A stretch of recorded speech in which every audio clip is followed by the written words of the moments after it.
Okay, so I think we're going to get started with our last session. So I hope everybody had a nice break. Just quickly, so this final session is entitled Opportunities for SSH Outside of Cluster 2. My name is Dr. Kimberly Kusenliebe. I'm part of the Net for Society coordination team, where I focus on the topic of SSH integration. And essentially with my presentation today, I want to give you a quick overview about what opportunities for researchers coming from the social sciences and humanities looks like outside of Cluster 2. I know that quite a few of you are new to Horizon Europe, so I wanted to start off with a brief definition of what I'm actually talking about. So SSH integration is a policy term that is used by the European Commission in order to talk about the need for the involvement of the social sciences and humanities in really research of a technical nature, and specifically it refers to collaboration that is of an multidisciplinary type, so research. Another thing to be aware of is that when you see this term SSH integration, it's actually a requirement of the type of research that needs to be carried out, so specifically this inter or transdisciplinary research.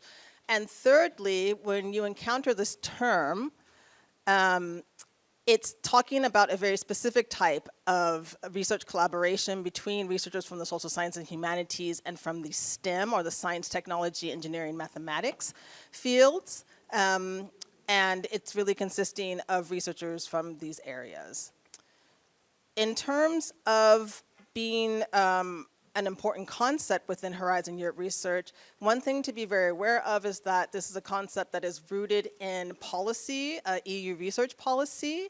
It is something that is stated very clearly in the legislation that established Horizon Europe, so you can encounter it in this paragraph, the first one, Article 7, where it's clearly stated that the research that is going to be funded in Pillar 2 of Horizon Europe is of a collaborative nature, and the European Commission, in many instances, asks for a multidisciplinary research approach in order to come up with solutions and answers to the types of research being asked for.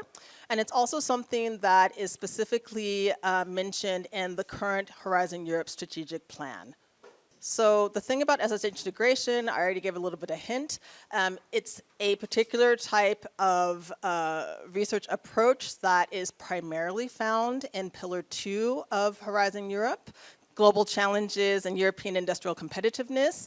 It is at times also found in the other pillars, but it's mainly where the collaborative research is being funded within the various thematic research clusters that are in Cluster 2. Yes. So why SSH STEM collaboration? Well, as I already mentioned, it has to do with the fact that many of these very serious issues that the Commission is trying to address via the research that it is funding are not really addressable from simply a monodisciplinary perspective. And so as a result, the Commission asks for collaboration between experts coming from the social sciences and the STEM disciplines in order to more comprehensively look at the sort of research, if it's a technologically oriented type of research, in order to better understand the implications for society that whatever might be produced out of that research might have. It's also in order to more critically assess whatever it is that is being asked for by the research. So this goes back once again to moving away from a monodisciplinary perspective to one that is more comprehensively developed from working on and thinking about a topic from many different disciplinary perspectives. And lastly, it's really about making sure that whatever is ultimately being produced and that is funded really with European tax money is that the design is adequately associated with broader social needs and values. So here's just a quick overview, a little bit of what I just said, but it's also to give you an idea about what sort of interaction, or I should say contribution, social scientists and humanists bring to tech-oriented research funded by the European Commission. As I mentioned, it's about identifying things like emerging trends and attitudes associated with various types of technologically oriented research. It's helping researchers coming from, say, the STEM disciplines to better understand the conditions of what makes something that is a technology more acceptable, usable, even plausible. It's also giving ideas about how this particular thing may ultimately be interpreted by end users. I apologize, I do not know why the slides are jumping. You will receive these slides like every other presentation that you've received. But on top of that, by working together with researchers coming from STEM disciplines, you also have the opportunity to really generate completely new, unique knowledge associated with an issue. And it's really important to critically question and think about the things that we are doing and also establish practices, because many times, as I said, we don't know our own blind spots. And maybe last point is that you can come up maybe with new ideas or visions for services, products, you name it, that maybe were not conceivable without your intervention. This slide is simply just to give you an idea a little bit more concretely about what I'm talking about when you say, as someone coming from the social sciences or humanities, may take part in a project where you're working with researchers coming from a more technologically based background. I'm not going to read out all of these questions, but these are the types of questions that are often asked of the research coming from the social scientific or humanities perspective. Here, I just wanted to give you an idea of what sort of research social scientists and humanists can get engaged in when you are engaging in project-oriented research outside of Cluster 2. These are just the broad themes that occur over or across the various work programs that get published by the Commission in Horizon Europe. And so it's really a range from looking at issues related to social innovation, for example, to historical aspects of things, education, et cetera. More specifically, when we zoom in on work program 2026-27, we really see that there are specific types of research that's being asked for where collaboration with social scientists and humanists within Cluster 2 is necessary, and it can be broadly divided into 3 categories. So we often encounter research that is really looking at social aspects. I'll give some examples in a moment. Economic aspects as well as humanistic aspects. And these categories are really found throughout the entirety of the current Horizon Europe work program. So in all of the cluster programs, in all of the missions, as well as in the new European Bauhaus. And I'm not going to go through this table, but this is just to give you an idea about what you will encounter currently if you are looking for opportunities to get involved in research outside of Cluster 2. So for example, in Cluster 3, which is the cluster that is really focused on civil security-oriented issues, things like cybersecurity, things like terrorism. Often the Commission wants to know more about ethics and fundamental rights, associated with certain types of maybe policing activities or ways to strengthen particular types of policies.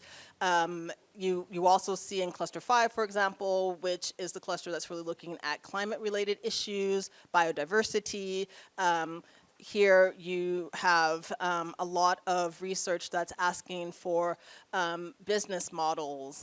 You're looking at trying to understand the economic costs of things, coefficiency, things like that. When it comes to the missions, you get a lot of issues that want to know more about co-design, so the way that different types of groups would work together in order to come up with solutions about how to improve broader issues related to, say, cancer or water or something like that. And when we look at the European Bauhaus, a lot of this has to do with our living spaces and how we can improve the places where we live in our neighborhoods, things like that. So there's a lot of space for social scientists and humanists outside of Cluster 2 within Horizon Europe. Now I just want to give you an example of what a particular topic that is funded under what are called SSH flag topics in Horizon Europe can look like. The particular example that I've chosen is a project that was funded out of Cluster 1, which is the health-oriented research area of Horizon Europe. This particular topic was looking at access to health and care services for people in vulnerable situations. It was from the 2024 work program. It is a project that goes by the name of Social Prescribing, EU, SPEU for short, and is coordinated by Charité in Berlin in Germany. In this particular project, you will also be able to visit and read more about this via the link that I've included in the slides. What this project is looking at ways to improve the health of individuals who are LGBTIQ, refugees, first-generation immigrants, and older people living alone via non-medical, I guess you could say, interventions rather than going with that route. They're trying to work more with services that can help people in the areas where they live. And this particular topic, it's really taking a qualitative approach, which is trying to understand by working with different members of these stakeholder groups what they need, what needs to be done to this particular thing called social prescribing so that it really fits their needs. And it's taking place across Europe. It's a large consortia, as you can see here. It's a project that has 23 partners. They come from a number of different SSH disciplines. It's active in 11 countries. They've got a number of STEM disciplines, but they also have a number of non-academic partners. So this is an example of a project that is not only interdisciplinary in nature, it's also transdisciplinary because it's also incorporating the knowledge and expertise of people coming from non-academic backgrounds, and that is often something that the Commission also wants to see, pulling knowledge from many different sources in order to come up with innovative and effective solutions to these very large societal issues that we're encountering. Here I wanted to give you an idea of how this project is structured. It has 19 interrelated work packages, and the reason why I wanted to talk quickly about the work packages is because you heard in the last session about lump sum projects, and a characteristic of lump sum projects is that they often have a rather large number of work packages. And this is often because many of these work packages are repeated in the various reporting periods, or they're interrelated with each other and they build very much off of one another, hence the interrelatedness. But also within this project, what's interesting is that it has an overarching sort of logic based on work streams. And one very particularly important work stream is qualitative analysis. And so here, I'm not going to read it because you'll get the slides, but this is just the rationale for why a qualitative research approach was really seen as essential to this particular project. And it was really important that they emphasize this because, as I mentioned, this is an example of a topic where the Commission explicitly asked for the inclusion of social, scientific, and humanities expertise outside of Cluster 2 in order to help reach the expected outcomes of this particular topic. Within Horizon Europe, as I mentioned, you have what are called SSH flag topics. You know that a topic is SSH flagged when you see this specific sentence. It can come in slight variations, but this is the most general form where it literally says it requires the effective contribution of social sciences and humanities disciplines, et cetera, et cetera. It's something that you're going to encounter in all clusters and missions. So now I just want to mention a couple of tools to help you identify these topics. So Net for Society produces, with the publication of each work program, including updates of the work programs, what is known as the Opportunities for Researchers from the Social Sciences and Humanities in Horizon Europe document, or SSH Opportunities for short. This is a great tool because it provides an overview of all SSH flag topics currently open or forthcoming in the work program, but it goes beyond what the commission lists in the funded and tender portal, so it really does make a difference if you have a look in this document. We have made it so that it is divided by cluster, it's divided by call, it's divided by destination. You can also look underneath each of the topics that are listed, and you will find specific keywords, which is highlighting the sort of SSH expertise, because it's pulling from the topics themselves written by the commission. Sometimes explicit disciplines are listed, sometimes it's more general expertise, so you just have to look and see. It is not an exact verbatim listing of what is written in the work program PDF or on the portal, but it does really pull out the SSH essence. So you can go to the Net for Society website and download a PDF version, or for those who don't want yet another data file on their computer, we now have an HTML version that is available on our website. It is identical to the PDF version. However, you can search this also by cluster or research area and keywords, and you would just do a drop down, look for your topic, click on that topic, and then it will take you to the topic, and then you can sort of scan there to see whether or not your expertise is required. So with that, I'm at the end of my presentation. I want to wish you all the best with your meetings later, or I should say tomorrow, and maybe your conversations later today. And yeah, I will pass on to our next speaker. Thank you.